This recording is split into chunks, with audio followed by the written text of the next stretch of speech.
حضرت ابو سعید خدری رضی اللہ تعالی عنہ بیان فرماتے ہیں کہ انصار کے کچھ لوگوں نے رسول کریم صلی اللہ تعالی علیہ وسلم سے مال کا مطالبہ کیا. آپ صلی اللہ علیہ وسلم نے ان کو دے دیا. انہوں نے پھر مال طلب کیا تو آپ صلی اللہ علیہ وسلم نے پھر دیا.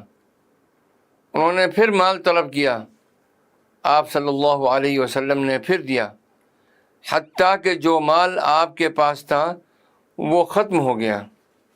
اس کے بعد رسول اکرم صلی اللہ تعالی علیہ وسلم نے فرمایا، میرے پاس جو بھی مال ہو اس کو میں تم سے روک کر نہیں رکھتا. جو شخص لوگوں سے مانگنے سے بچے اللہ تعالیٰ اس کو بچا دیتے ہیں، اور جو بے پرواہی اختیار کرے اللہ تعالیٰ اس کو بے پرواہ کر دیتے ہیں. اور جو اپنے اندر صبر پیدا کرنے کی کوشش کرتا ہے اللہ سبحانہ و تعالیٰ اسے صبر کی توفیق عطا فرما دیتے ہیں. اور صبر سے بہتر اور بڑھ کر کوئی چیز نہیں جو کسی کو دی گئی ہو.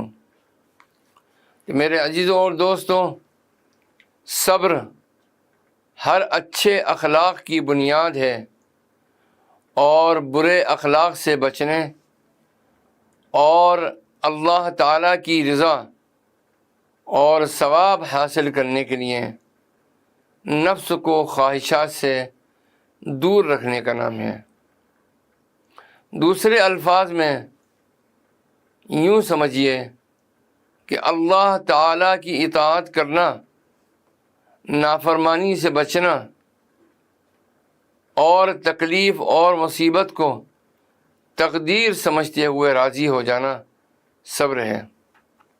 اللہ تعالیٰ نے صبر کا حکم ارشاد فرمایا ہے اور صبر کرنے والوں کی تعریف کی ہے.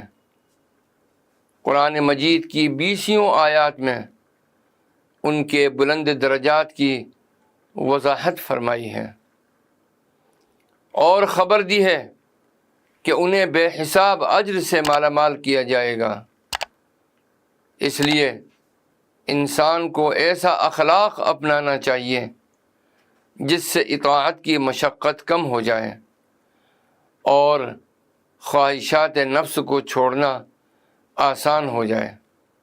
اس اخلاق کا نام صبر ہے.